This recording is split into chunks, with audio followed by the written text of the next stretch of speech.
서울의 스카이라인이 한눈에 들어오는 강남의 최고급 주상복합 르시엘 팰리스 눈부시게 빛나는 대리석 바닥 위로 또각거리는 하이힐 소리가 날카롭게 울려 퍼졌다. 소리의 주인은 긴 생머리에 완벽한 재킷핏을 자랑하는 최지영이었다. 그녀는 작은 갤러리의 큐레이터였지만 걸음걸이와 표정에서는 대한민국 상위 1%에게 귀족이라도 된 듯한 오만함이 묻어났다. 저기요? 지영의 싸늘한 목소리에 이제 막 배달을 마치고 돌아서려던 중년의 배달기사가 움찔하며 걸음을 멈췄다. 네, 고객님. 이거 상자 모서리 찌그러진 거 안 보여요. 그녀가 가리킨 것은 명품 브랜드 로고가 찍힌 작은 상자였다. 자세히 보지 않으면 알아채기 힘들 정도의 미세한 눌림 자국이었다. 아, 죄송합니다. 배송 중에 조금 긁힌 모양입니다. 내용물에는 전혀 문제가 없을... 내용물이 문제가 아니잖아요. 지영은 말을 잘랐다. 그녀의 목소리는 조용했지만 얼음장처럼 차가웠다. 나는 완벽한 제품을 받기 위해 돈을 지불했어요. 이 상자까지가 제품이라고요. 이런 식으로 일 처리하시면 곤란하죠. 이 아파트가 어떤 곳인지 모르세요? 그녀는 이 아파트라는 단어에 힘을 주며 주변을 휙 둘러보았다. 마치 이곳의 모든 가치가 자신의 것인 양 행동했다. 배달기사는 땀을 뻘뻘 흘리며 연신 고개를 숙였다. 정말 죄송합니다. 다음부터는 꼭 주의하겠습니다. 다음은 없어요. 본사에 정식으로 컴플레인 넣을 테니까 그렇게 아세요. 지영은 한마디를 더 쏘아붙인 뒤 바닥에 놓인 상자를 경멸스럽다는 듯 하이힐 코로 툭 밀었다. 그리고는 뒤도 돌아보지 않고 엘리베이터 홀로 향했다. 로비에 남겨진 중년의 배달기사는 한동안 허리를 펴지 못했다. 이 모든 광경을 로비 기둥 뒤에서 막 교대를 마친 보안팀장이 씁쓸한 표정으로 지켜보고 있었다. 같은 시각 서울 중심부에 위치한 한식 전통 주식회사의 회장실. 대한민국 김치와 전통 장류시장을 석권한 거대 기업의 심장부답게 방 안은 묵직한 중후함과 고요한 카리스마로 가득했다. 통유리창 너머로 분주한 도시의 풍경이 펼쳐졌지만 이 공간만큼은 시간의 흐름마저 비껴간 듯했다. 책상에 앉아 결제의 서류를 검토하던 이병호 회장의 미간이 미세하게 찌푸려졌다. 그의 앞에는 20년 넘게 그를 보좌해온 김 비서가 식은땀을 흘리며 서 있었다. 그래서 그 소문이 사실일 가능성이 높다는 건가? 병호의 목소리는 낮고 차분했지만 그 안에 담긴 무게감은 김 비서의 어깨를 짓눌렀다. 여러 경로를 통해 확인해 본 결과 그렇다고 판단됩니다, 회장님. 김 비서는 조심스럽게 입을 열었다. 이도현 도련님의 여자친구인 최지영 씨가 자신보다 사회적 지위가 낮다고 생각하는 사람들을 상당히 거칠게 대한다는 이야기가 파다합니다. 특히 르시엘 팰리스의 직원들 사이에서 불만이 상당한 것 같습니다. 이병호는 펜을 내려놓고 깊은 생각에 잠겼다. 아들 도연, 명문 요리학교를 수석으로 졸업하고 아버지의 후광을 거부한 채 자신만의 힘으로 파인다이닝 레스토랑을 성공시키겠다며 고군분투하는 착하고 순수한 아들. 그런 아들이 세상에 둘도 없는 천사라며 입에 침이 마르게 셔츠하던 여자가 바로 최지영이었다. 지난달 도현의 레스토랑에서 함께 식사했을 때만 해도 그녀는 나무랄 데 없이 완벽했다. 교양 있는 말투 단아한 용모 어른을 공경하는 겸손한 태도까지. 병호는 아들이 드디어 평생의 짝을 찾았다고 생각하며 내심 기뻐했었다. 하지만 그 모든 것이 연기였다는 말인가? 도연이는 아는 눈치인가? 전혀 모르시는 것 같습니다. 도련님 앞에서는 조금의 빈틈도 보이지 않는 모양입니다. 병호의 입에서 짧은 탄식이 흘러나왔다. 사람의 이면을 꿰뚫어 보는 것은 평생 사업을 하며 이골이 난 일이었지만 자식의 문제 앞에서는 그 역시 한낱 아버지일 뿐이었다. 사람 보는 눈 하나는 타고났다고 자부했는데 아들은 자신을 닮지 않은 모양이었다. 회장님 상견례 날짜도 잡힌 마당에 어떻게... 김 비서가 걱정스러운 얼굴로 물었다. 병호는 잠시 침묵했다. 그의 머릿속에서 수십 가지 경우의 수가 빠르게 스쳐 지나갔다. 아들에게 이 사실을 곧이곧대로 말한다면 분명 사람을 의심하는 못된 버릇이라며 반발할 것이다. 사랑에 눈이 먼 아들은 진실을 보려 하지 않을 터였다. 결심이 선 듯 병호의 눈빛이 날카롭게 빛났다. 직접 확인해야겠네. 내 직접이라니요? 내 눈으로 직접 봐야겠어. 그 소문이 어디까지 사실인지, 그 여자의 본 모습이 어떤지. 병호는 자리에서 일어나 창가로 걸어갔다. 그는 분주하게 움직이는 도시를 내려다보며 결연한 목소리로 말했다. 김비서, 르시엘 팰리스 거기 환경미화원 자리에 공석이 있는지 알아보게. 회장님, 설마 직접 하시겠다는 말씀이십니까? 김비서의 얼굴이 사색이 되었다. 대한민국 재계서열 수십 위 안에 드는 그룹의 회장이 아들의 여자친구가 사는 아파트에 청소부로 위장 잠입하겠다니? 영화에서나 나올 법한 이야기였다.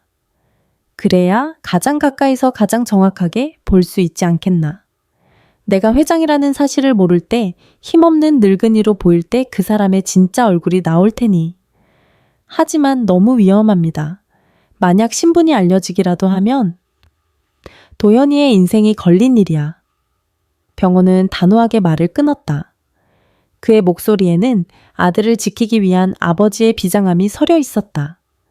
이 정도 위험은 감수해야지. 알아보게. 최대한 빨리 아무도 모르게. 김비서는 더 이상 반대할 수 없었다. 회장의 눈빛은 이미 모든 것을 결정하고 있었다. 며칠 후 해질녘의 르시엘 팰리스. 황금빛 조명이 로비를 은은하게 감싸고 최고급 대리석 바닥은 거울처럼 반짝였다. 그 화려한 공간의 한 구석 직원용 출입구에서 허름한 작업복을 입은 노인 한 명이 조심스럽게 걸어 나왔다. 깊게 눌러쓴 모자 아래로 희끗희끗한 머리카락과 세월의 흔적이 깃든 주름진 얼굴이 보였다. 그의 어깨는 구부정했고 걸음걸이는 어딘지 모르게 자신감이 없었다. 그의 손에는 낡은 대걸레 자루가 들려 있었다. 노인은 잠시 숨을 고르며 빛나는 로비를 둘러보았다. 수많은 사람들이 오가는 저곳에 자신의 아들을 감쪽같이 속이고 있는 여우가 살고 있었다. 이병호 회장은 사라지고 이제 세상에 없는 사람 김씨만이 존재했다. 그렇게 한식 전통의 이병호 회장은 르시엘 팰리스의 가장 낮은 곳에서 자신의 아들을 위한 가장 위험한 연극을 시작했다. 새벽 공기는 차가웠다. 이병호, 아니 이제 김씨가 된 그는 익숙지 않은 거친 감촉의 작업복을 여미며 르시엘 팰리스의 지하 직원 휴게실로 들어섰다. 소독약과 낡은 걸레 냄새가 뒤섞인 공기가 코를 찔렀다. 평생을 최고급 향수와 갓 내린 원두커피 향으로 옹잎향에 둘러싸여 살았던 그에게는 모든 것이 생경한 고역이었다. 그가 낯선 청소 카트를 어색하게 만지작거리고 있을 때 등 뒤에서 따뜻한 목소리가 들려왔다. 오늘 처음이시죠? 돌아보니 넉넉한 인상의 50대 후반 여성이 서 있었다. 작업복 소매를 걷어붙인 팔과 투박한 손마디에서 성실한 삶의 흔적이 묻어났다. 그녀는 이곳에서 5년째 일하고 있다는 오순자 씨였다. 아, 네. 어제부터 나왔습니다. 병호는 저도 모르게 허리를 살짝 숙이며 대답했다. 어쩐지 손이 익숙지 않아 보이셔서. 괜찮아요. 처음엔 다 그래요. 순자는 친절하게 웃으며 그에게 카트 사용법과 세제 희석 비율 같은 것들을 꼼꼼하게 알려주었다. 평생 남에게 지시만 해왔던 병호에게 자신을 아저씨라 부르며 스스럼 없이 대하는 그녀의 존재는 낯설면서도 묘한 안도감을 주었다. 근데 아저씨 다른 건 몰라도 이것 하나는 조심하셔야 돼요. 이제 한참 설명을 하던 순자가 갑자기 주위를 휙 둘러보더니 목소리를 낮췄다. 특히 17층은요. 거기에 아주 까다로운 아가씨가 하나 살거든요. 병호의 심장이 쿵 하고 내려앉았다. 네네, 취업 7층. 바로 최지영이 사는 곳이었다. 까다롭다니요. 말도 마세요. 먼지 한 톨만 보여도 바로 관리사무소에 전화해서 사람을 들들 복지를 않나. 복도에 물기라도 있으면 고래고래 소리를 지르지를 않나. 하여튼 보통이 아니에요. 괜히 눈밖에 나지 않게 조심하세요. 순자의 말을 듣는 동안 병호의 입안이 바싹 말라갔다. 김비서의 보고가 단순한 뜬소문이 아님을 직감했다. 오전 10시. 드디어 운명의 17층에 도착했다. 엘리베이터 문이 열리자 아래층과는 확연히 다른 고요하고 고급스러운 복도가 나타났다. 대리석 바닥은 더욱 빛났고 벽에 걸린 추상화는 이곳이 단순한 주거 공간이 아님을 과시하는 듯했다. 병호는 마른 침을 삼키며 청소 카트를 밀었다. 그의 심장은 마치 첫 계약을 앞둔 신입사원처럼 세차게 뛰고 있었다. 복도 끝에서부터 조심스럽게 걸레질을 시작했다. 하지만 긴장한 탓인지 평생 펜대만 잡아온 손은 자꾸만 엇나갔다. 대걸레에 물을 너무 많이 묻혀버린 것이다. 젠장. 그가 서둘러 물기를 짜내려 했을 때였다. 철컥. 바로 앞 1705호 현관문 잠금 장치가 해제되는 소리가 날카롭게 들렸다. 병호는 본능적으로 몸을 움츠렸다. 문이 열리고 홈웨어 차림이지만 머리부터 발끝까지 완벽하게 정돈된 최지영의 모습을 드러냈다. 그녀는 휴대폰을 보며 걷느라 바닥을 살피지 않았다. 그리고 병호가 미처 수습하지 못한 물기가 흥건한 대리석 바닥을 향해 망설임 없이 발을 내디뎠다.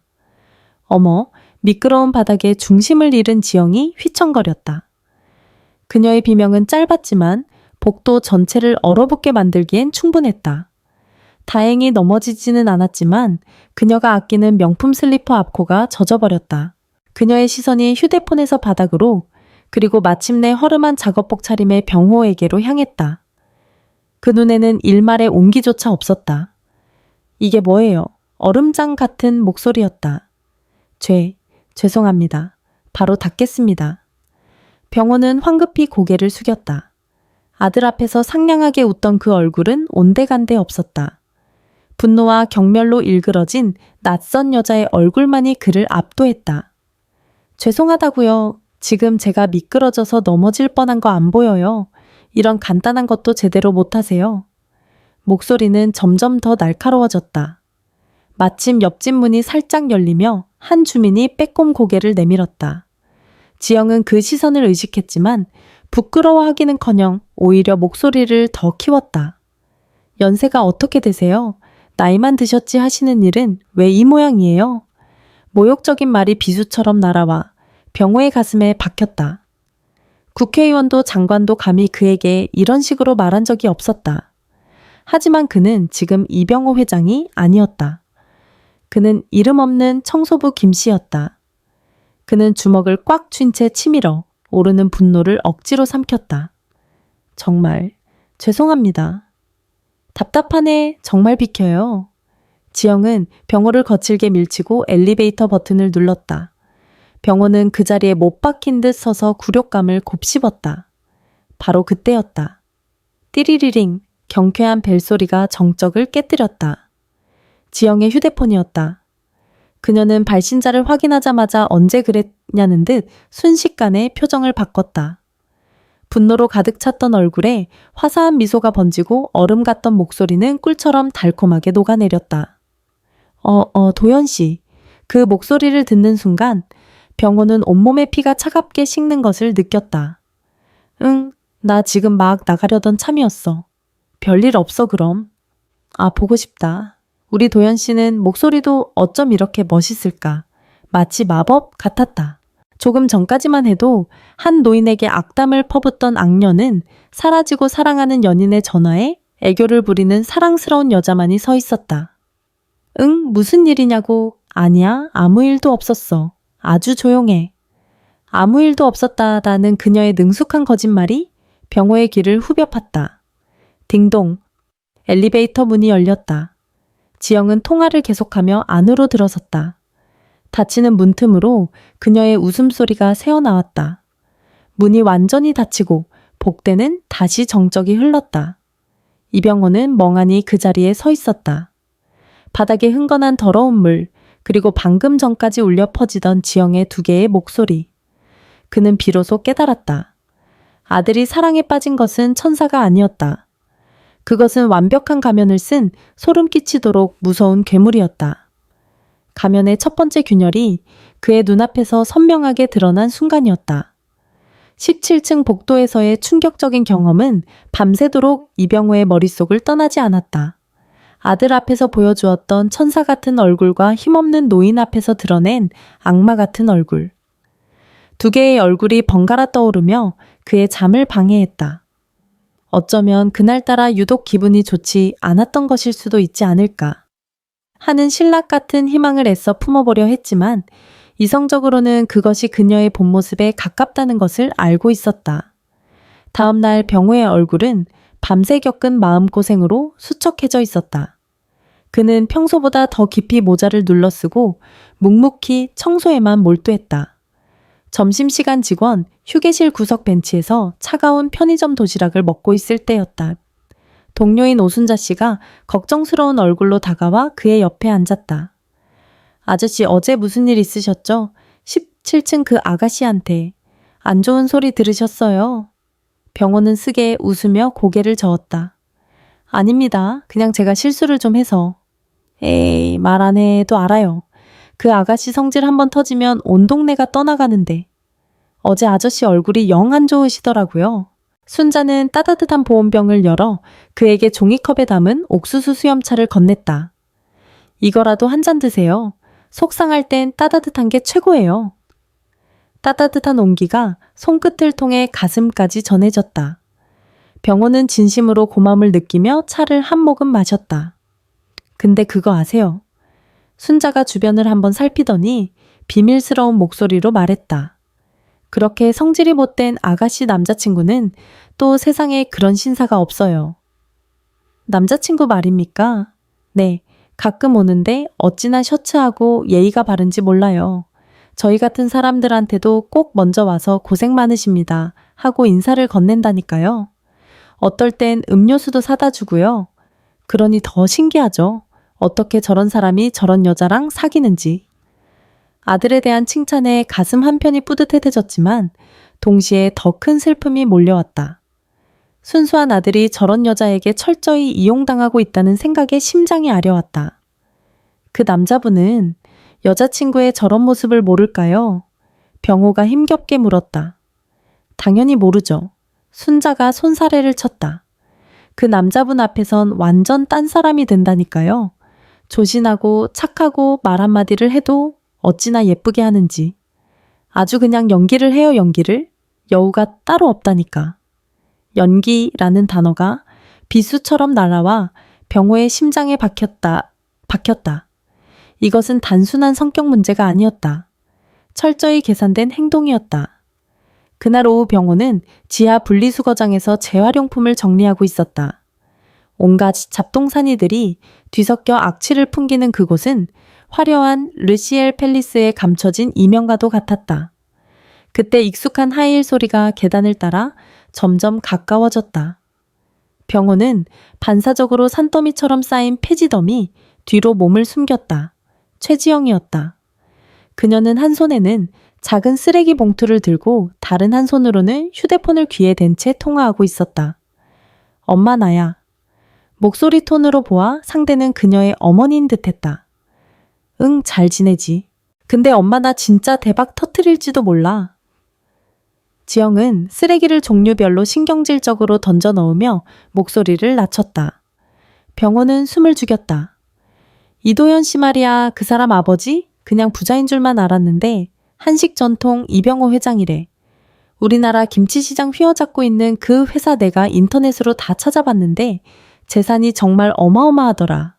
상속받을 사람도 이도현 그 순진한 요리사 하나뿐이고. 병호의 심장이 바닥으로 곤두박질 치는 것 같았다. 그녀는 모든 것을 알고 있었다. 처음부터 그의 재산을 노리고 아들에게 접근한 것이었다. 그러니까 말이야. 이 남자만 확실하게 잡으면 내 인생은 그냥 고속도로 타는 거지. 사랑 엄마, 그런 건 배부른 소리야. 돈이랑 지위 그게 전부 아니겠어. 냉소적인 웃음소리가 분리수거장에 울려 퍼졌다. 그리고 이도현 그 남자 정말 다루기 쉬워. 순진에 빠져서 내가 조금만 착한 척 불쌍한 척하면 아주 그냥 다 넘어와. 남자들이란 다 똑같아 단순해서. 결혼하고 나면 시어머니도 없으니 얼마나 편해. 시아버지 하나만 잘 구슬리면 되는데 나이 많은 분이니까 그것도 어렵지 않을 거고. 시아버지 하나만 잘 구슬리면 된다는 말에 병호는 헛웃음이 나왔다.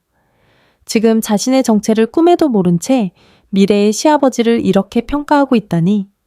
이보다 더 지독한 아이러니가 또 있을까.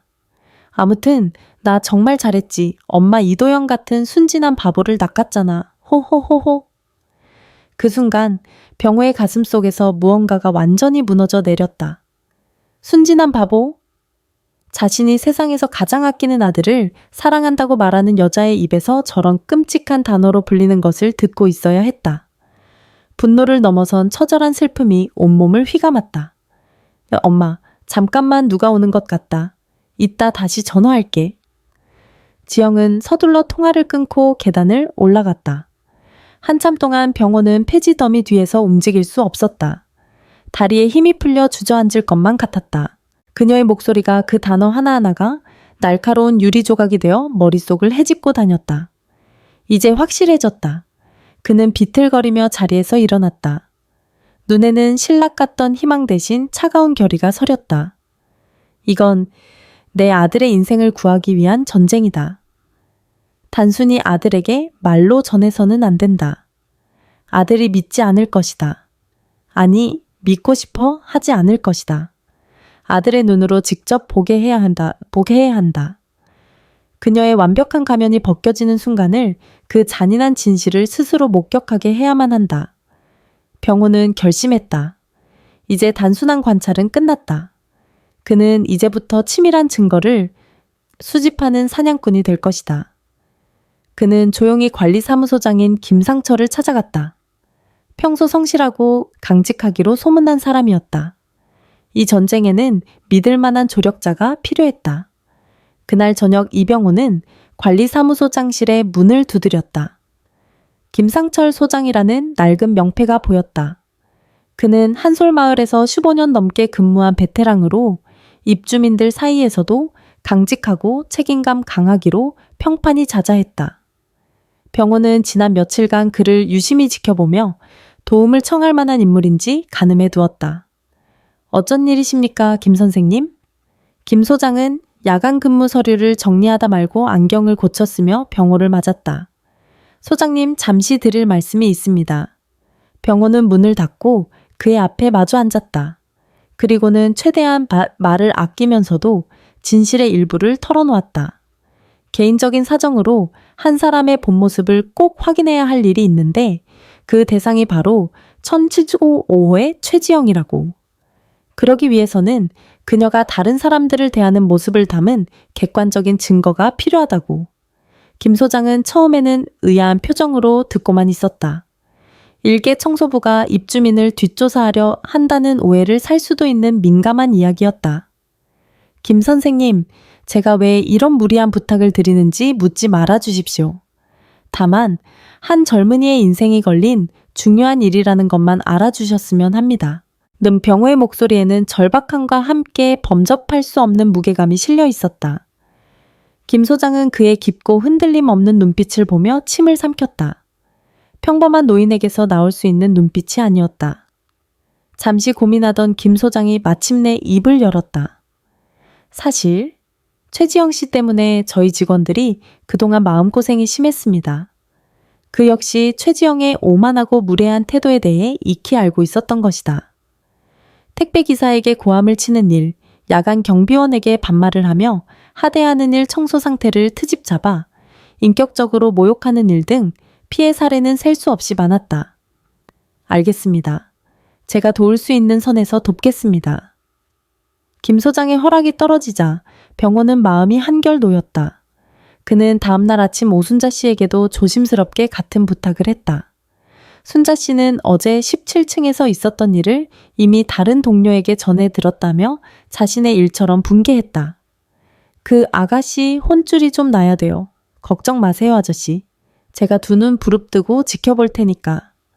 그렇게 르시엘 팰리스에는 아무도 모르는 감시망이 조용히 그리고 촘촘하게 구축되기 시작했다. 김상철 소장은 로비와 엘리베이터 주차장 등 공용구역의 CCTV 영상을 이전보다 훨씬 주의 깊게 모니터링하기 시작했다. 오순자 씨는 최지영과 마주칠 가능성이 있는 구역을 청소할 때면 언제든 녹음할 수 있도록 주머니 속대에 녹음 앱을 켜두었다. 이병호 자신은 그녀의 동선을 파악하며 결정적인 순간을 기다렸다. 첫 번째 성과는 이틀 뒤에 나타났다. 수요일 오후 최지영이 1층 로비에서 한 나이 든 할머니와 실랑이를 벌이는 모습이 CCTV에 고스란히 포착되었다. 할머니가 손주에게 주려고 산 작은 화분을 잠시 복도에 내려놓았다는 것이 이유였다. 할머니, 여긴 공용 공간이에요. 이런 개인 물건을 두시면 안 된다는 규정 못 보셨어요? 미안해요, 아가씨. 내가 허리가 아파서 잠시만 내려놓은 건데 잠시든 1시간이든 똑같아요. 규칙은 규칙이죠. 연세 드셨으면 더 모범을 보이셔야 하는 거 아니에요. 애는 소리가 녹음되지 않았지만 삿대질을 하며 쏘아붙이는 지영의 모습과 당황하여 어쩔 줄 몰라 하는 할머니의 모습은 모든 상황을 명백하게 보여주었다. 그리고 바로 다음 날 더 결정적인 증거가 확보되었다. 오순자 씨가 17층 복도를 청소하고 있을 때였다. 집에서 나온 최지영이 대뜸 그녀를 불러 세웠다. 녹음된 음성, 아줌마 잠깐만요. 복도 구석에 거미줄 쳐 있는 거 안 보여요. 청소를 어떻게 하시는 거예요? 네, 어제 분명히 다 제거했는데 어제요, 지금 있잖아요. 지금 내가 이런 아파트에 관리비 내가면서 거미줄이나 보고 살아야겠어요. 정말 일처리 수준하고는. 죄송합니다. 바로 다시 확인하겠습니다. 됐어요. 말만 번지르르 하게. 아무튼 제대로 좀 하세요. 답답하게 정말. 순자 씨는 그날 저녁 떨리는 손으로 병호에게 녹음 파일을 들려주었다. 병호는 파일에 담긴 아내의 모욕적인 목소리를 들으며 조용히 주먹을 쥐었다. 증거는 차곡차곡 쌓여가고 있었다. 그리고 금요일 오후 결정적인 기회가 찾아왔다. 최지영의 남자친구, 즉 이병호의 아들인 이도연이 레스토랑 영업을 일찍 마치고 그녀를 찾아온 것이다. 병호는 로비에서 청소를 하는 척하며 아들이 탄 엘리베이터가 17층으로 올라가는 것을 지켜보았다. 제발 오늘 무슨 일이 터져서는 안 되는데 아들이 그녀와 함께 있을 때 그녀는 절대 본색을 드러내지 않을 터였다. 병호는 오히려 아무 일도 없기를 바랐다. 하지만 운명은 그의 편이 아니었다. 1시간쯤 지났을까 도연과 지영이 저녁 식사를 하러 가는지 함께 엘리베이터를 타고 내려왔다. 로비에 들어선 두 사람은 마침 청소를 하고 있던 병호와 마주쳤다. 안녕하세요, 아저씨. 고생 많으십니다. 도연이 먼저 허리를 숙이며 병호에게 정중하게 인사했다. 아들의 따뜻한 인사에 병호는 가슴이 뭉클해졌지만 애써 감정을 감추며 마스크와 모자 속에서 작게 고개를 끄덕였다. 그 순간 지영이 도현의 팔짱을 끼며 그의 귓가에 속삭였다. 너무나 작은 목소리였지만 바로 옆에 있던 병호의 귀에는 똑똑히 들렸다. 자기야, 저런 사람이랑은 말 섞지 마. 무슨 병균이라도 옮으면 어떡해. 병호의 세상이 순간 멈췄다. 그의 눈에 비친 아들의 표정은 아무것도 듣지 못한 듯 평온했다. 아들은 지영의 말에 사랑스럽다는 듯 미소를 지어 보일 뿐이었다. 지영은 병호를 보란 듯이 경멸의 눈빛으로 한번 쑥 훑어본 뒤 아무 일도 없었다는 듯 도연의 팔에 더 바싹 기댔다. 우리 뭐 먹으러 갈까, 자기? 두 사람은 다정한 연인의 모습으로 로비를 빠져나갔다. 병호는 그 자리에 선 채 손에 든 대걸레 자루를 부서져라 움켜쥐었다. 온몸이 분노로 떨려왔다. 병균, 자신의 아들을, 이 세상 누구보다 사랑하는 아들을 지키기 위해 이 모든 수모를 견디고 있는 자신에게 저 여자는 병균이라는 말을 내뱉었다. 이제 더 이상 망설일 이유가 없었다. 저 여자의 가면을 아들 앞에서 산산조각 내야만 했다. 어떤 상처를 받게 되더라도 그것이 아들을 위한 유일한 길이었다. 병호의 눈에 서늘한 분노의 불꽃이 타올랐다. 보이지 않는 감시망은 이제 결정적인 한 방을 위한 덫으로 변해가고 있었다. 주말이 지나고 월요일 아침 르시엘 팰리스의 공기는 유난히 무겁고 추측했다. 밤새 내린 비 때문인지 아니면 곧 닥쳐올 폭풍의 전조 때문인지 알 수 없었다. 이병호는 17층 복도를 청소하며 마음을 다잡고 있었다. 지난 금요일 최지영이 내뱉었던 병균이라는 단어는 그의 뇌리에 깊숙이 박혀 지워지지 않았다. 분노는 이미 임계점을 넘어섰고 남은 것은 아들을 구해야 한다는 차가운 결의뿐이었다. 오전 10시경 엘리베이터 문이 열리며 화려한 옷차림의 중년 여성이 내렸다. 최지영과 꼭 닮은 날카로운 눈매와 도도한 분위기. 한눈에 봐도 그녀의 어머니 박미숙이라는 것을 알 수 있었다. 그녀는 작은 의류 가게를 운영했지만 온몸을 명품으로 치장하며 자신을 강남 사모님이라도 되는 듯 포장하고 다니는 인물이었다. 미숙은 복도에서 걸레질을 하는 병호를 위아래로 훑어보더니 마치 길가에 돌멩이를 보듯 무시하고 천충롱 5호 초인종을 눌렀다. 엄마 어서 와. 문이 열리고 최지영이 화난 얼굴로 어머니를 맞았다. 병호는 청소 카트를 밀며 그들의 대화가 들리지 않는 곳으로 조용히 자리를 피하는 척 복도 코너에 몸을 숨겼다. 집 안에서 모녀의 대화 소리가 희미하게 새어나왔다. 그래서 말인데 소연아, 너무 약하게 보이면 안 돼. 특히 아래 것들한테는. 어머니 박미숙의 목소리였다. 이도현 그 남자 앞에서는 세상 더 없는 순종적인 양처럼 굴고 나머지 사람들 앞에서는 네가 여왕인 것처럼 행동해야 해. 그래야 나중에 시집 가서도 무시 안 당하거든. 청소부나 경비원 같은 것들이 널 우습게 보면 그 집안 사람들도 널 우습게 보는 거야. 처음부터 길을 확실히 죽여놔야 해. 알아 엄마. 나도 그래서 계속 조심하고 있잖아. 조심만 해서는 안 되지. 본보기를 보여줘야 할 땐 확실하게 보여줘야 한다니까. 병호는 벽에 기댄 채 눈을 감았다. 그 어머니의 그 딸이라는 말이 이토록 정확할 수 있을까? 왜곡된 특권 의식과 천박한 계급주의가 모녀의 대화 속에 고스란히 녹아 있었다. 바로 그때였다. 어머, 이게 무슨 냄새야? 현관문이 벌컥 열리며 박미숙이 코를 막고 뛰쳐나왔다. 뒤이어 최지영도 인상을 찌푸리며 따라 나왔다. 모녀의 시선은 복도 구석 병호가 잠시 내려놓았던 음식물 쓰레기 수거 봉투에 꽂혔다. 다른 층에서 수거해 내려가려던 것이었는데 누군가 제대로 묵지 않은 봉투 틈으로 김치 국물이 아주 조금 새어나와 바닥에 작은 얼룩을 만든 상태였다. 저기요, 최지영이 병호를 향해 날카롭게 소리쳤다. 병호는 코너에서 나와 그들 앞으로 다가갔다. 이것 좀 보세요. 이 비싼 대리석 바닥에 이게 무슨 짓이에요? 냄새 나고 더럽게. 죄송합니다. 다른 입주민께서 내놓으신 봉투가 터진 모양입니다. 바로 치우겠습니다.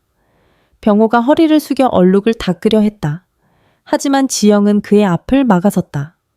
그녀는 코너에 숨어있던 병호가 자신들의 대화를 엿들었을지도 모른다고 생각했고 어머니에게 자신의 위험을 보여줄 절호의 기회라고 판단했다.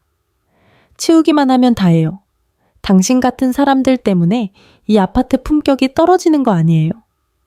지영은 일부러 더 큰 소리로 외쳤다. 어머니 박미숙은 팔짱을 낀 채 딸의 행동을 흡족한 표정으로 지켜보고 있었다. 마치 잘 짜인 연극처럼. 정말 죄송합니다. 다시는 이런 일이 없도록. 시끄럽고. 지영은 병호의 말을 끊었다. 그리고는 누구도 상상하지 못했던 행동을 했다. 그녀는 음식물 쓰레기 봉투를 발로 걷어찼다. 찢어진 봉투 틈으로 시뻘건 배추김치 조각 하나가 바닥에 툭 떨어졌다.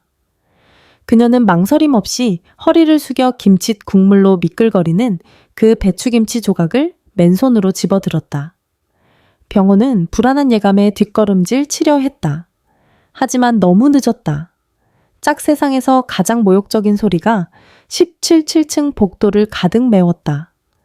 최지영이 손에 든 김치 조각으로 이병호의 뺨을 힘껏 후려친 것이다. 시뻘건 김치 국물이 그의 얼굴을 따라 주르륵 흘러내렸다. 아삭한 배추 이파리가 그의 뺨에 너저분하게 달라붙었다. 매캐한 고춧가루 냄새가 코를 찔렀고 뺨은 불에 댄 듯 화끈거렸다. 시간이 멈췄다. 병호의 눈이 충격과 분노로 크게 뜨였다. 그는 자신이 지금 무슨 일을 당했는지 순간적으로 인지하지 못했다. 정신이 좀 들어요. 지영은 경멸이 가득한 목소리로 말했다. 그녀는 마치 더러운 벌레라도 만졌다는 듯 김치를 만졌던 손을 공중에 털어내며 어머니를 쳐다봤다. 엄마 봤지, 이런 것들한테는 이 정도는 해줘야 말을 알아들어. 박미숙은 만족스럽다는 듯 고개를 끄덕이며 웃었다. 병호는 떨리는 손으로 뺨에 붙은 김치 조각을 떼어냈다. 그의 손바닥 위에서 한때 대한민국 국민들의 밥상을 책임졌던 한식 전통의 자랑스러운 제품이 지금은 그의 인격을 모독하는 가장 추악한 흉기가 되어 있었다. 그 순간 복도 반대편에서 청소 카트를 밀고 나타나던 오순자 씨가 이 모든 광경을 목격했다. 그녀는 너무 놀라 비명조차 지르지 못했다. 대신 그녀는 본능적으로 카트 뒤에 몸을 숨기고 떨리는 손으로 주머니 속 휴대폰의 녹화 버튼을 눌렀다. 줌을 당기자 굴욕감으로 일그러진 병호의 얼굴과 그의 뺨에 선명하게 남은 붉은 김치 자국이 화면에 가득 찼다. 모든 것이 단 한순간도 빠짐없이 기록되고 있었다.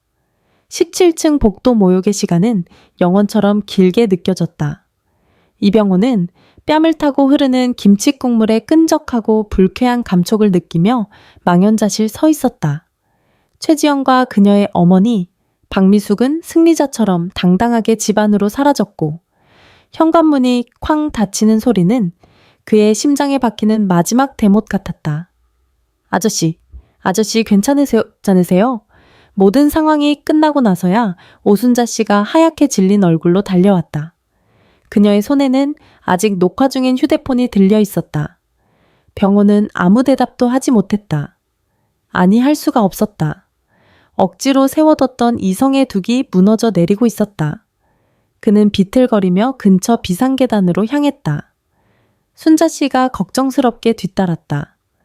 차가운 시멘트 계단에 주저앉은 병호는 거친 손으로 얼굴을 마구 문질렀다. 하지만 굴욕의 흔적은 쉽게 지워지지 않았다. 고춧가루의 매캐한 냄새가 그의 신경을 계속해서 자극했다. 평생 단 한 번도 느껴보지 못한 종류의 치욕이었다.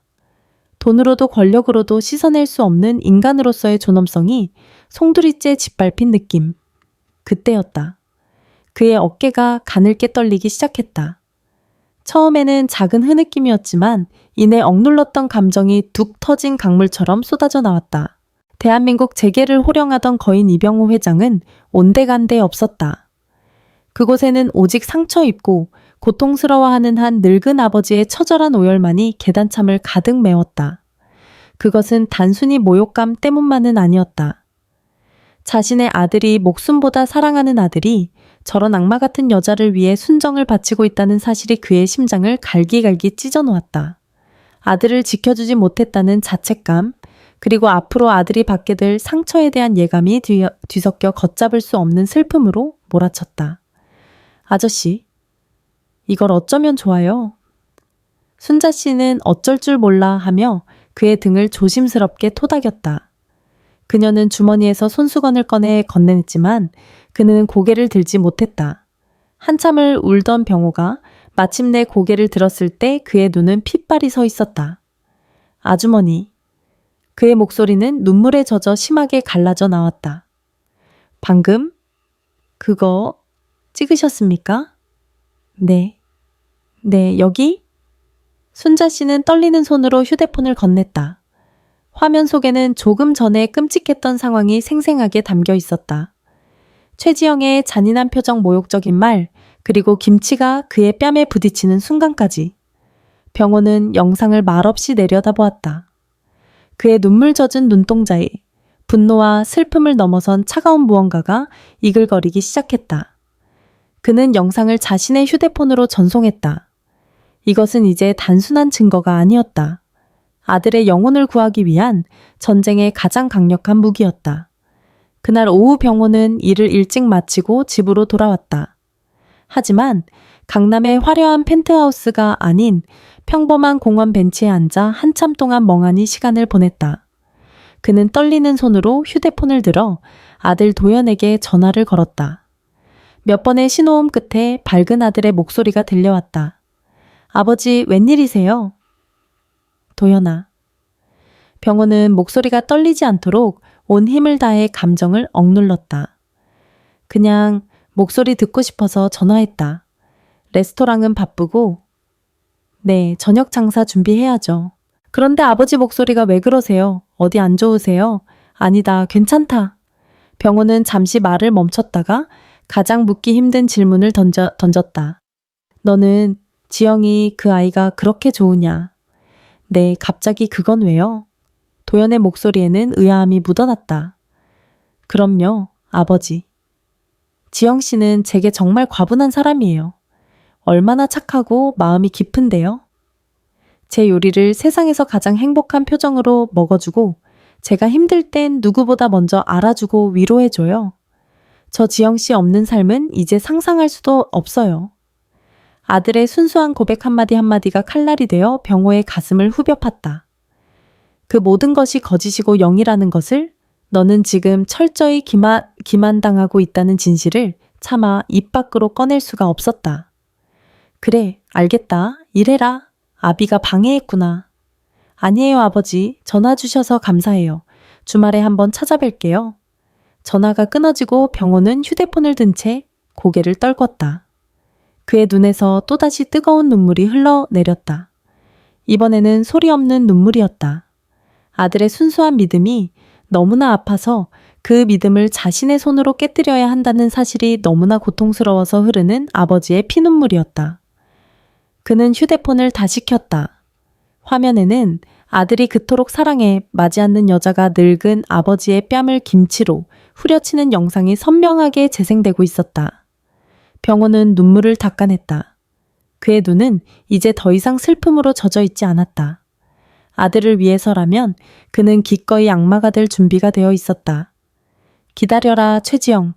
내 연극이 끝날 시간이 다가오고 있다. 그는 자리에서 일어났다. 이제 모든 계획을 실행에 옮길 때였다. 가장 화려하고 가장 잔혹한 무대를 준비할 시간이었다. 김치 싸대기 사건 이후 이병호는 더 이상 르시엘 파일리스의 모습을 드러내지 않았다. 그는 용역업체에 몸이 아프다는 핑계를 대고 며칠간의 병가를 냈다. 그의 부재는 촘촘하게 짜인 거미줄의 중심에서 먹잇감을 기다리는 거미의 침묵과도 같았다. 그는 자신의 펜트하우스 서재에 앉아 조용히 복수의 무대를 설계하기 시작했다. 그의 첫 번째 지시는 20년 지기 김 비서에게 내려졌다. 김 비서, 네 회장님? 우리나라에서 가장 예약하기 힘들고 가장 화려한 한정식 레스토랑을 알아보게. 아무나 들어갈 수 없는 그들만의 리그라는 인상을 줄 수 있는 곳으로. 알겠습니다. 혹시 어떤 용무로? 병호의 눈빛이 차갑게 빛났다. 상견례를 할 걸세. 김 비서는 놀라 입을 다물지 못했다. 회장이 모든 진실을 알게 되었음에도 상견례라니. 하지만 그는 묻지 않았다. 회장의 목소리에는 이미 모든 계획이 세워져 있다는 확신이 서려 있었다. 그리고 그 자리에 내가 보낼 특별한 영상 자료를 상영할 수 있도록 최고급 프로젝터와 스크린을 은밀하게 설치해두게. 레스토랑 지배인에게는 프로포즈 이벤트라고 둘러대면 될 걸세. 지시는 계속되었다. 병호는 아들 도연에게 전화를 걸었다. 그는 이미 며칠간의 침묵으로 감정을 완벽하게 통제하는 법을 되찾은 상태였다. 도연아, 아비다. 아버지 괜찮으세요? 며칠 동안 연락도 안 드시고 걱정했어요. 몸이 조금 좋지 않았다. 이제 괜찮다. 다름이 아니라 내게 할 말이 있다. 병호는 잠시 말을 멈췄다가 아들의 심장을 뛰게 할 한마디를 던졌다. 주말에 양가 어른들끼리 정식으로 인사하는 자리를 갖는 게 어떻겠느냐. 지영이. 그 아이도 이제 우리 식구가 될 터인데 더 이상 늦출 필요가 없겠지. 수화기 너머로 아들의 숨막히는 기쁨이 고스란히 전해져 왔다. 정말이세요. 아버지 허락해 주시는 거예요. 허락하고 말고 네가 그토록 사랑하는 사람인데 날짜와 장소는 내가 정해서 알려주마. 너는 지영이와 그 어머니께 정중히 말씀드리고 편히 오실 수 있도록 준비하거라. 이것이 바로 병호가 설계한 달콤한 함정의 시작이었다. 그는 아들의 순수한 사랑을 미끼로 두 마리의 탐욕스러운 여우를 가장 화려한 덫으로 유인하고 있었다. 그 소식은 최지영과 박미숙에게 벼락처럼 전해졌다. 엄마 어떡해. 드디어 상견례 날짜가 잡혔대. 도연에게 전화를 받은 지영은 자신의 갤러리 사무실에서 소리를 질렀다. 때마침 가게를 보러 와 있던 어머니 박미숙은 딸의 손을 붙잡고 덩실덩실 춤이라도 출 기세였다. 그것 봐, 내 말이 맞지. 남자는 그렇게 꽉 잡는 거야. 이제 너도 재벌 가. 사모님 소리 듣는 건 시간 문제다. 장소는 청담동에 있는 울림각이래. 대한민국 VIP들만 가는 최고급 한정식집 예약이 1년치가 꽉 차 있어서 돈이 있어도 못 가는 곳인데 역시 이병호 회장님 클래스는 다르다니까. 두 모녀의 눈은 탐욕과 흥분으로 번들거렸다. 그들은 자신들이 이미 거대한 거미줄의 한가운데로 걸어들어 왔다는 사실을 전혀 눈치채지 못했다. 며칠 동안 지영과 미숙은 상견례 준비에 모든 것을 쏟아부었다. 최고급 백화점 VIP 라운지를 돌며 수백만 원짜리 명품 옷과 가방을 망설임 없이 샀다. 피부과에서 가장 비싼 관리를 받고 청담동에서 가장 유명한 헤어 디자이너에게 예약을 걸었다. 엄마, 이 트위드 재킷 어때? 샤넬 신상이래. 좋다 좋아. 재벌가 며느리다운 품격이 느껴지는구나. 나는 이 진주 목걸이를 해야겠다. 너무 과하지도 않으면서 우아해 보이잖니. 그들은 완벽한 상류층의 모습을 연기하기 위해 수천만 원을 아낌없이 썼다. 그 돈이 어디서 났는지는 중요하지 않았다. 곧 그 수백 배, 수천 배가 자신들의 것이 될 것이라는 확신에 차 있었기 때문이다. 상견례 전날 마지막으로 쇼핑을 마치고 르시엘 팰리스로 돌아온 지영은 로비에서 허름한 작업복 차림의 노인과 마주쳤다. 며칠간 보이지 않던 청소부 김씨였다. 병가를 마치고 복귀한 병호였다. 병호는 묵묵히 바닥을 닦고 있었다. 지영은 콧방귀를 뀌며 그를 지나쳤다. 그러다 문득 걸음을 멈추고 경멸이 가득한 미소를 지으며 그에게 다가갔다. 아저씨. 병호는 고개를 들지 않았다. 내일 내가 어디 가는지 알아요. 그녀는 마치 승전보를 울리는 장군처럼 의기양양했다. 청담동 운림각. 아저씨 같은 사람은 평생 이름도 못 들어봤을걸. 그런 데서 밥 한번 먹으려면 아저씨 1년치 월급을 몽땅 쏟아부어도 모자랄걸요. 그녀는 병호의 침묵을 무능력한 자의 굴복으로 받아들였다. 나는 이제 당신 같은 사람들이랑은 사는 세상이 달라져요. 그러니 앞으로는 내 눈에 띄지 않게 조심하는 게 좋을 거야. 알았어요. 그녀는 마치 자비를 베풀 듯 한마디를 던지고는 하이힐 소리를 또각거리며 엘리베이터로 향했다. 병호는 천천히 고개를 들었다. 그의 얼굴은 모자 그늘에 가려 보이지 않았지만 입가에는 서늘하고 희미한 미소가 걸려 있었다. 그래, 마음껏 즐겨라. 내 인생의 가장 빛나는 순간은 바로 오늘까지일 테니. 덫은 완벽하게 설치되었다. 이제 남은 것은 먹잇감이 제 발로 덫을 건드리는 것뿐이었다. 세상에서 가장 화려하고 가장 잔혹한 상견례의 막이 오르기 직전이었다. 상견례 당일 울림각 주변의 공기는 최고급 세단들이 내뿜는 희미한 가죽향과 권력의 향기로 가득했다. 대문을 들어서자 잘 가꿔진 소나무 정원과 은은한 가야금 선율이 속세와는 다른 별세계에 온 듯한 착각을 불러일으켰다.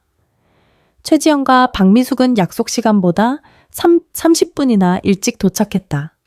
머리부터 발끝까지 어제 갓 구매한 명품으로 휘감은 두 사람은 어색할 정도로 꼿꼿하게 허리를 펴고 정원을 가로질렀다. 박미숙은 감탄사를 연발하며 주변을 두리번거렸지만 최지영은 일부러 더 도도하고 무심한 표정을 지었다. 이런 곳쯤은 늘 다니던 곳이라는 듯한 연기였다. 최지영님, 박미숙님 맞으십니까? 기다리고 있었습니다. 매화실로 안내해 드리겠습니다.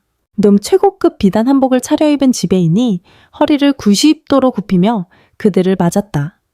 모녀는 자신들에게 쏟아지는 극진한 대접에 어깨가 한껏 으슥해졌다.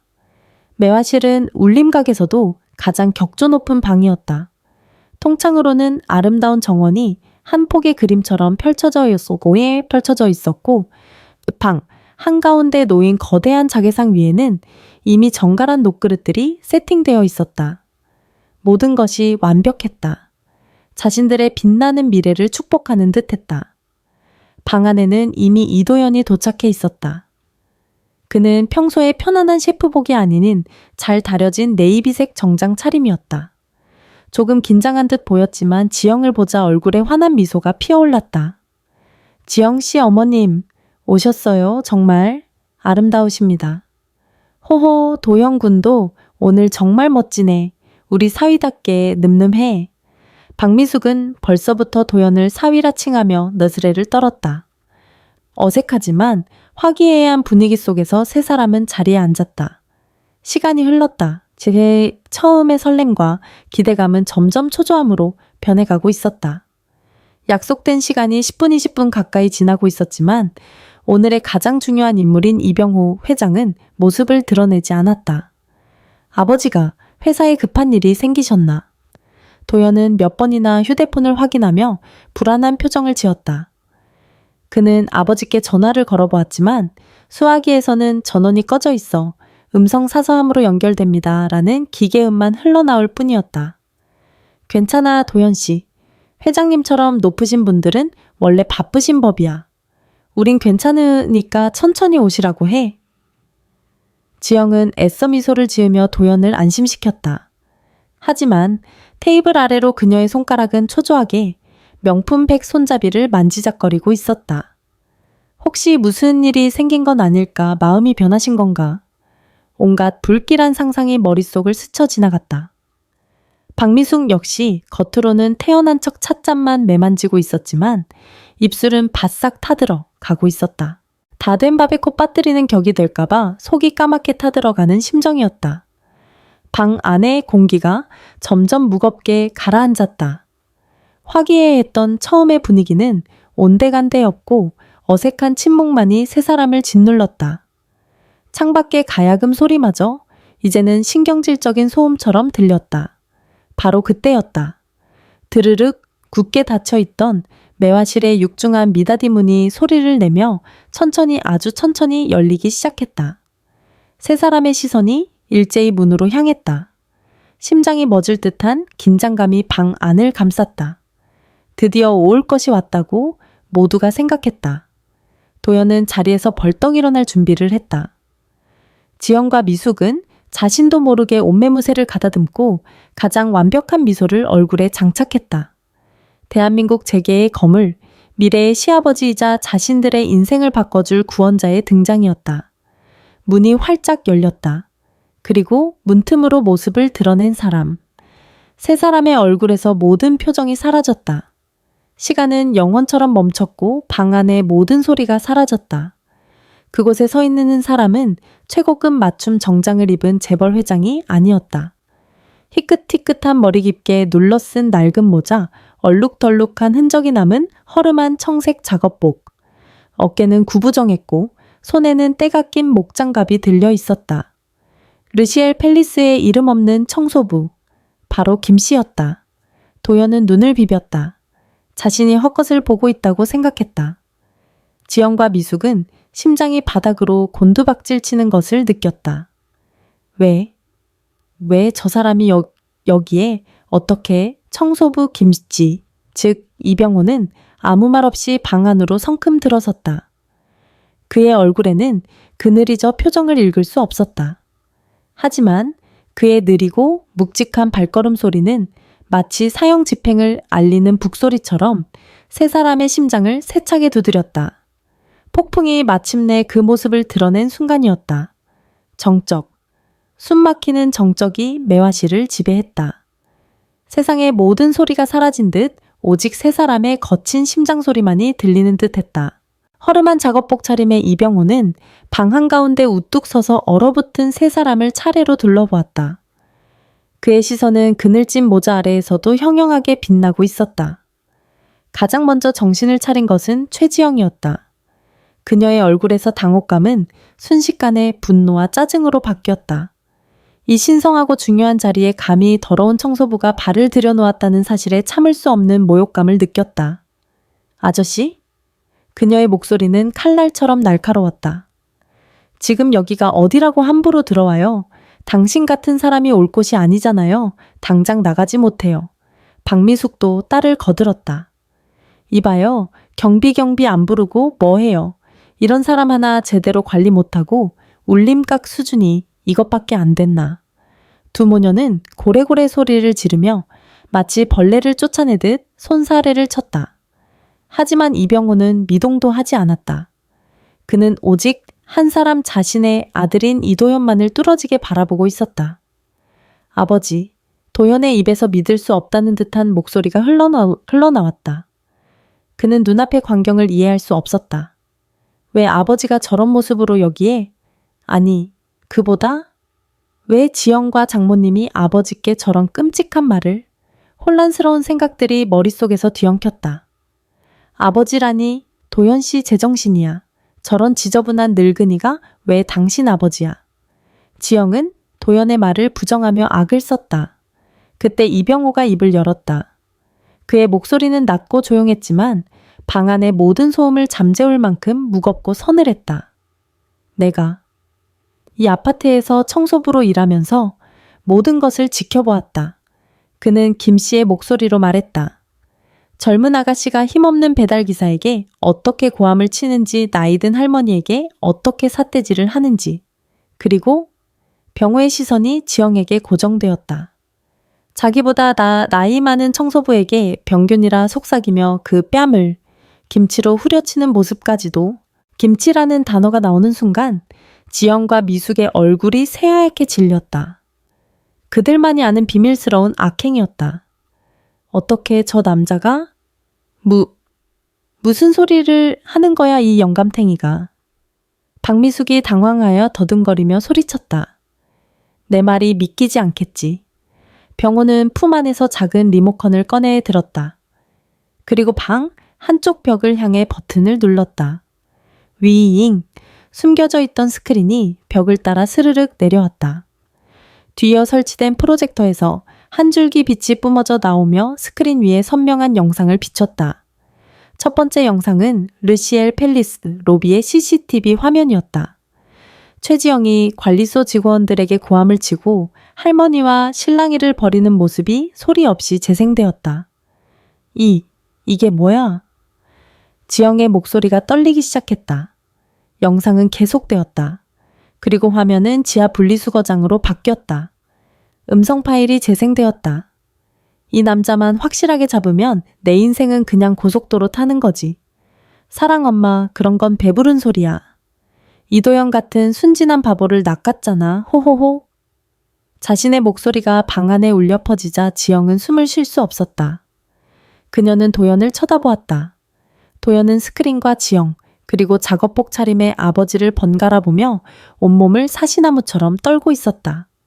그리고 마침내 마지막 영상이 재생되었다. 오순자 씨가 떨리는 손으로 찍은 17층 복도의 영상이었다.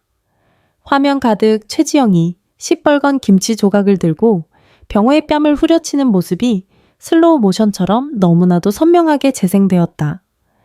짱 영상의 파열음이 현실의 소리처럼 방 안을 강타했다. 도연의 입에서 비명 같은 신음이 터져너져 나왔다. 그는 휘청거리며 테이블 모서리를 붙잡았다. 자신이 사랑했던 여자가, 천사 같던 그녀가 자신의 아버지를 저토록 끔찍한 방식으로 모욕하는 모습을 두 눈으로 보고야만 것이다. 세상이 무너져 내리는 충격이었다. 그는 천천히 고개를 돌려 지영을 보았다. 그의 눈에는 더 이상 사랑이나 온기는 없었다. 오직 깊이를 알 수 없는 배신감과 경멸 그리고 처절한 고통만이 남아 있었다. 지영 씨. 그의 목소리는 물에 젖은 솜처럼 힘없이 갈라져 나왔다. 이게 대체 무슨 일이야? 모든 가면이 벗겨졌다. 모든 연극이 끝났다. 지영은 아무 말도 할 수 없었다. 그녀는 그저 파랗게 질린 얼굴로 무너져 내리는 도연과 자신을 향해 서늘한 눈빛을 보내는 청소부를 번갈아 쳐다볼 뿐이었다. 진실이 가장 잔인한 방식으로 그 모습을 드러낸 순간이었다. 영상이 끝나고 스크린의 빛이 사라지자 매화실은 암흑보다 더 깊은 침묵에 휩싸였다.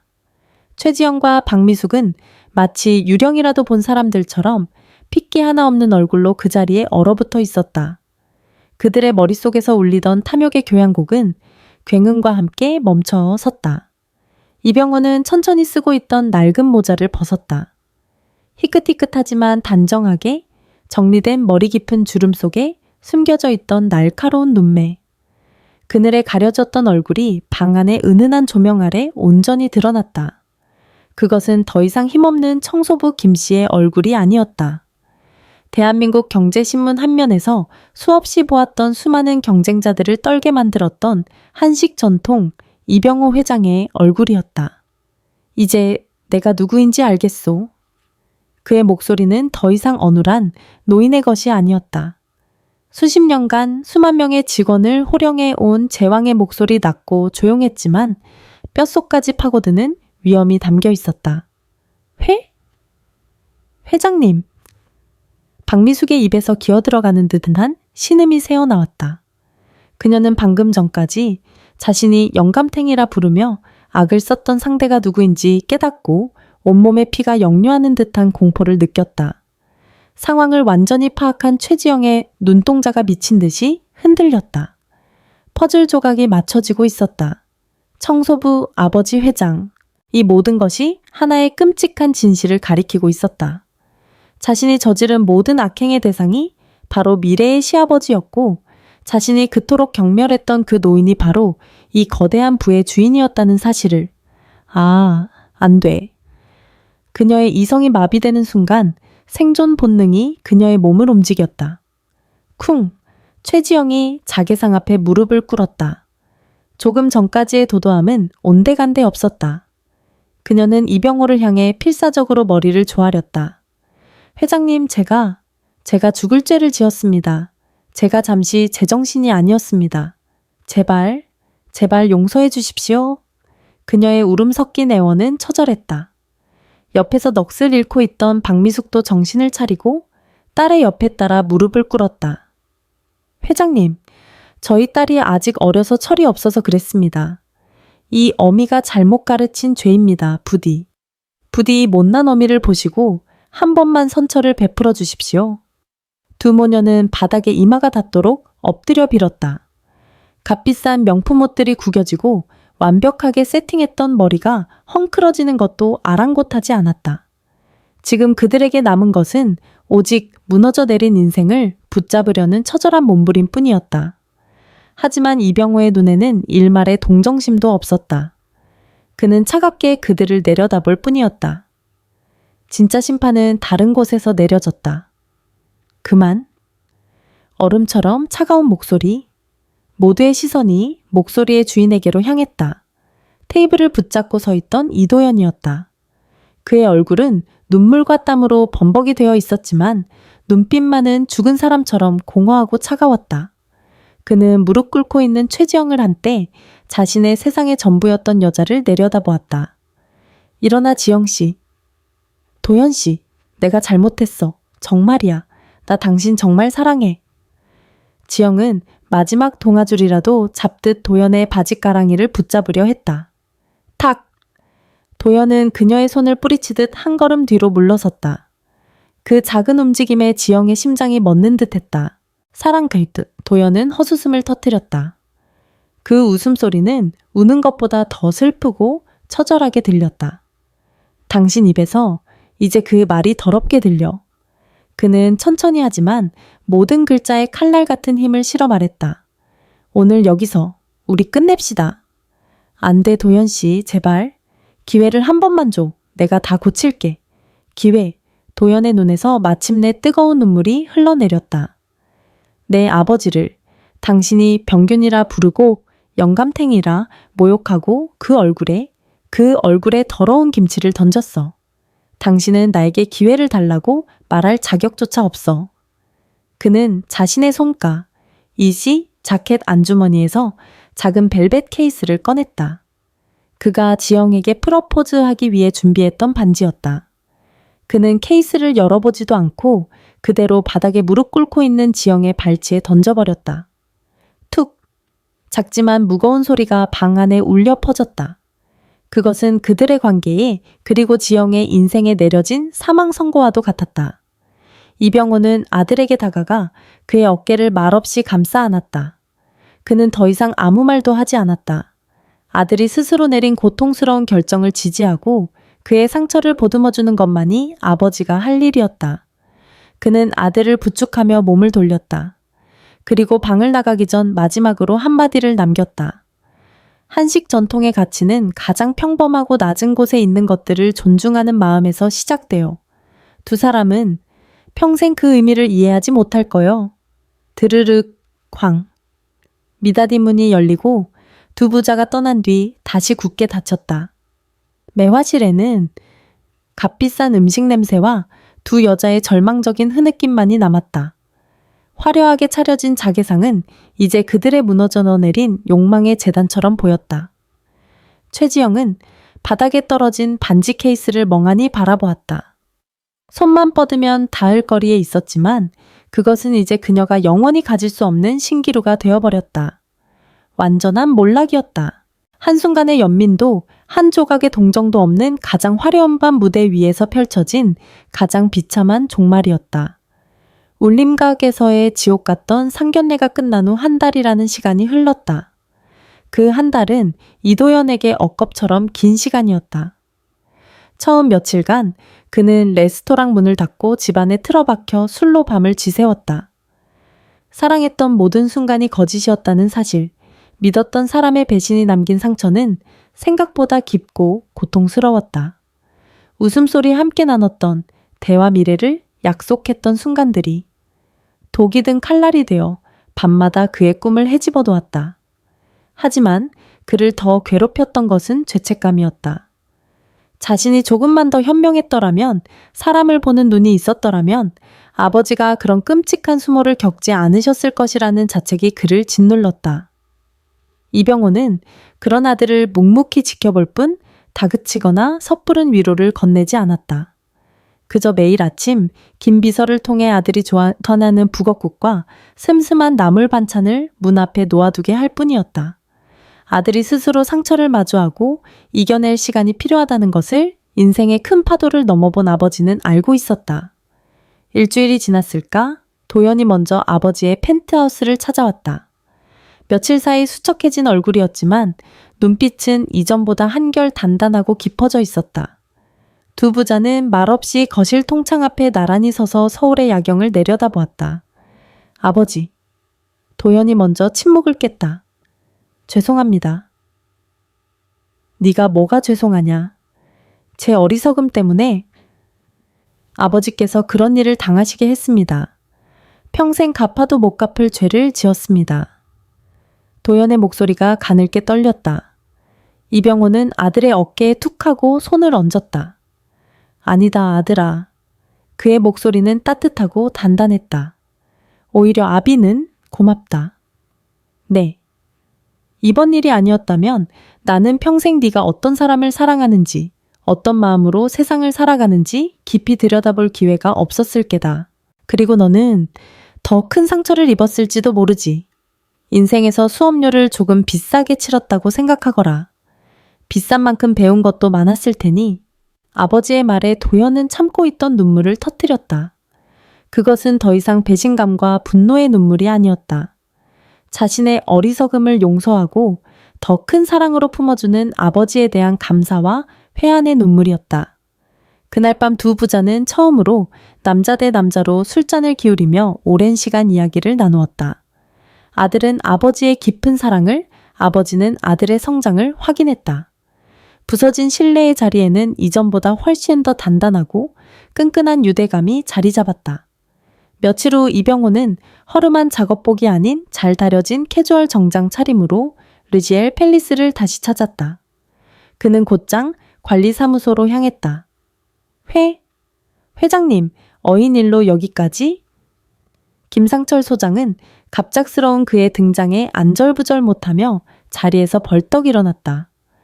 소장님 덕분에 큰일을 잘 해결했습니다. 감사 인사를 드리고 싶어서 잠시 들렀습니다. 병호는 김 소장에게 두툼한 금일봉이 든 봉투를 건넸다. 아닙니다. 회장님, 저는 당연히 할 일을 했을 뿐입니다. 이걸 받을 수는 없습니다. 받으시오. 이건 내 개인적인 고마움의 표시일 뿐 아니라 앞으로도 이곳 직원분들이 자부심을 갖고 일할 수 있도록 신경 써달라는 부탁이요. 그는 잠시 후 직원 휴게실에서 오순자 씨도 만났다. 순자 씨는 TV에서나 보던 재벌 회장이 자신에게 허리를 숙여 정말 고마웠습니다, 아주머니라고 인사하자 얼굴이 홍당무처럼 빨개졌다. 아이고, 회장님 이러지 마십시오. 저는 정말 아무것도 한 게 없는걸요. 아주머니의 용기가 아니었다면 진실을 밝히기 어려웠을 겁니다. 이걸로 아드님 학비에라도 보태십시오. 병호는 순자 씨의 손에 김 소장에게 건넸던 것보다 훨씬 더 두툼한 봉투를 쥐어주었다. 그리고 작은 목소리로 덧붙였다. 그리고 그날 따뜻한 옥수수 수염차 한 잔. 평생 잊지 못할 겁니다. 순자 씨의 눈시울이 붉어졌다. 병호가 떠나고 난 뒤 르시엘 팰리스에는 조용한 소문이 퍼졌다. 들었어 176055. 그 싸가지 아가씨 야반도주 했대. 며칠 전에 짐 싸서 밤에 몰래 나갔다더라. 어머, 정말 듣자 하니 그 어머니 가게도 헐값에 내놓고 잠적했다던데. 세상에. 그러게 사람은 죄짓고 못 산다니까. 그 청소부 아저씨가 사실은 한식 전통 회장님이었다는 게 진짜였어. 소문은 꼬리에 꼬리를 물고 퍼져나갔다. 최지영과 박미숙은 수치심과 파산의 이중고를 견디지 못하고 결국 모든 것을 버리고 자취를 감춘 것이었다. 그들이 그토록 지키고 싶었던 체면과 품격은 이제 사람들의 입에 오르내리는 한심한 조롱거리로 전락해버렸다. 상처는 깊은 흉터를 남겼지만 그 흉터는 도연을 더 단단한 남자로 만들었다. 그는 레스토랑으로 돌아가 다시 묵묵히 칼을 잡았다. 이제 그의 요리에는 이전에는 없었던 깊은 맛과 진정성이 더해지기 시작했다. 아버지의 말처럼 그는 가장 비싼 수업료를 내고 인생의 가장 중요한 것을 배운 셈이었다. 계절이 2번 바뀌고 차가운 바람이 가신 자리에 따스한 봄볕이 내려앉았다. 끔찍했던 겨울의 기억은 시간의 흐름 속에 희미해지고 그 자리에는 새로운 희망의 싹이 돋아나고 있었다. 이도연의 작은 레스토랑 옹기은지는 미식가들 사이에서 입소문이 나기 시작하더니 마침내 세계적인 미식 가이드로부터 첫 번째 별을 받는 쾌거를 이루었다. 그는 더 이상 한식 전통 이병호 회장의 아들이 아닌 자신만의 철학을 가진 셰프 이도연으로 온전히 인정받게 된 것이다. 그는 화려한 기교나 값비싼 식재료에 의존하는 대신 음식의 본질에 집중했다. 정성껏 담근 장밭에서 갓 뽑아낸 채소, 오랜 시간 우려낸 육수, 아버지의 회사가 평생을 바쳐 지켜온 기본의 가치를 그는 자신만의 방식으로 접시 위에 구현해냈다. 그의 요리에는 사람의 마음을 움직이는 진정성이 담겨 있었다. 어느 화창한 토요일 오후, 이병호는 아들의 레스토랑이 아닌 허름한 동네의 한 무료 급식소를 찾았다. 한식 전통이 오래전부터 후원해온 곳이었다. 그는 오늘 이곳에서 앞치마를 두르고 배식 봉사를 하기로 되어 있었다. 재벌 회장의 봉사활동이라는 거창한 언론은 플레이가 아니었다. 그저 초심을 잃지 않기 위한 그만의 조용한 의식이었다. 어르신 많이 드시고 힘내십시오. 그가 따뜻한 밥을 푸고 있을 때 등 뒤에서 익숙한 목소리가 들려왔다. 아버지, 저도 왔어요. 돌아보니 하얀 셰프복 대신 편안한 면 티셔츠 차림에 도연이 서 있었다. 아들의 예고 없는 방문에 병호의 얼굴에 흐뭇한 미소가 번졌다. 네가 여긴 어쩐 일이냐? 가게 바쁠 텐데. 오늘 하루는 직원들에게 맡기고 왔어요. 아버지 혼자 좋은 일 하시게 둘 수는 없죠. 도연은 자연스럽게 아버지의 옆에 서서 국을 푸기 시작했다. 두 부자는 말없이 하지만 완벽한 호흡으로 봉사를 이어갔다. 한 사람은 밥을, 한 사람은 국을. 그 모습은 마치 세상에서 가장 든든하고 따뜻한 한 끼 식사를 완성해가는 과정처럼 보였다. 한참 배식이 진행되던 중이었다. 저기, 혹시 국이 조금 더 남았을까요? 조심스러운 목소리에 도연이 고개를 들었다. 그의 앞에 단정한 하늘색 봉사활동 조끼를 입은 한 여성이 서 있었다. 꾸미지 않은 수수한 얼굴이었지만 선한 눈매와 입가에 걸린 따뜻한 미소가 유난히 빛나는 사람이었다. 그녀의 손에는 거동이 불편한 할머니의 빈 국그릇이 들려 있었다. 네, 그럼요. 아직 많이 남았습니다. 이리 주십시오. 도연은 미소를 지으며 그녀의 그릇에 따뜻한 국을 넉넉하게 채워주었다. 감사합니다. 할머니께서 오늘 국이 입에 맞으시는지 한 그릇을 금방 비우셨네요. 여자는 감사 인사를 하며 다시 한번 맑게 웃어 보였다. 그 순간 도연은 잠시 심장이 멎는 듯한 기분을 느꼈다. 최지영의 화려하고 계산된 미소와는 전혀 다른 꾸밈 없고 진심이 담긴 미소였다. 그 미소는 마치 봄볕처럼 그의 마음속에 남은 마지막 상처의 그늘을 부드럽게 어루만져주는 듯했다. 이병호는 조금 떨어진 곳에서 그 광경을 조용히 지켜보고 있었다. 그는 여자의 조끼에 적힌 소아과 간호사 김혜운이라는 이름표를 보았다. 그는 아무것도 묻지 않았지만 직감적으로 알 수 있었다. 아들의 길고 아팠던 겨울이 끝나고 새로운 봄이 시작되고 있음을. 봉사가 끝나고 세 사람은 급식소 앞 작은 벤치에 나란히 앉아 따뜻한 믹스커피를 마셨다. 두 분 부자지간이신가 봐요. 함께 봉사하시는 모습이 정말 보기 좋네요. 김혜운이라는 이름의 간호사가 미소를 지으며 말했다. 아, 네, 그렇습니다.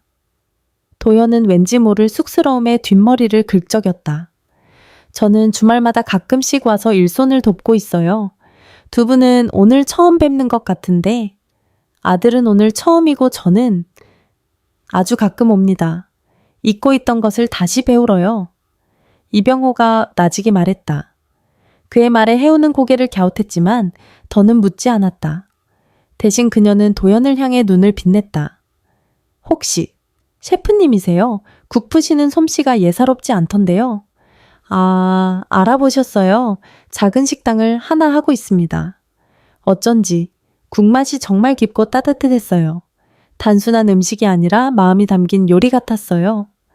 꾸밈없는 칭찬에 도연의 얼굴이 살짝 붉어졌다. 최지영의 화려한 미사여 구화는 전혀 다른 진심이 담긴 칭찬이었다. 그는 처음으로 자신의 요리가 누군가의 마음을 따뜻하게 만들 수 있다는 사실에 가슴 벅찬 기쁨을 느꼈다. 세 사람은 특별할 것 없는 소소한 이야기들을 나누었다. 병원 아이들의 이야기, 시장 골목, 맛집 이야기, 그리고 요리에 대한 이야기. 대화는 편안했고 웃음은 자연스러웠다. 이병호는 대부분 말없이 두 사람의 대화를 듣고 있었지만 그의 입에는 내내 인자한 미소가 걸려 있었다. 어느덧 해가 뉘엿뉘엿 기울고 헤어질 시간이 되었다. 저는 이만 가보겠습니다. 오늘 두 분 덕분에 정말 든든했습니다. 혜운이 먼저 일어나 인사를 했다. 저, 혜운 씨. 도연이 자신도 모르게 그녀를 불러 세웠다. 네, 혹시 괜찮으시다면 언제 한번 제가 만든 음식 제대로 대접해 드려도 될까요? 오늘 봉사해 주신 것에 대한 감사 표시로요. 용기를 낸 도연의 말에 혜운의 얼굴에 환한 미소가 번졌다. 정말요? 그럼 너무 좋죠. 아까 그 국맛을 보니 다른 요리는 얼마나 맛있을까 기대되는데요. 두 사람은 연락처를 교환했고 다음을 기약하며 헤어졌다. 멀어져가는 혜운의 뒷모습을 바라보는 아들의 얼굴에는 지난 1년간 볼 수 없었던 편안하고 설레는 미소가 가득했다. 이병호는 그런 아들의 어깨를 툭 쳤다. 요리 한번 참 잘 뒀다. 국 한 그릇으로 인연을 다 만드니. 아버지 놀리지 마세요. 진심이다. 이병호는 아들과 나란히 서서 붉게 물들어가는 저녁 하늘을 바라보았다. 그는 이제 아들의 옆에 늘 서 있지는 않을 것이다. 아들은 이제 스스로의 힘으로 상처를 이겨내고 진정한 가치를 알아보는 눈을 갖게 되었으니까. 사람의 진짜 가치는 그가 가진 것이나 지위가 아니라 가장 약하고 낮은 곳에 있는 이들을 어떻게 대하는지에 달려있다. 쓰라린 경험을 통해 이 진리를 온몸으로 깨달은 아들은 이제 자신과 같은 온기를 가진 사람을 알아볼 수 있을 터였다. 이병호는 아들 옆에서 그 무엇과도 바꿀 수 없는 행복과 안도감을 느꼈다. 차가운 겨울은 완전히 끝났다. 부자의 마음속에 그리고 그들의 인생에 마침내 따스하고 새로운 아침이 밝아오고 있었다.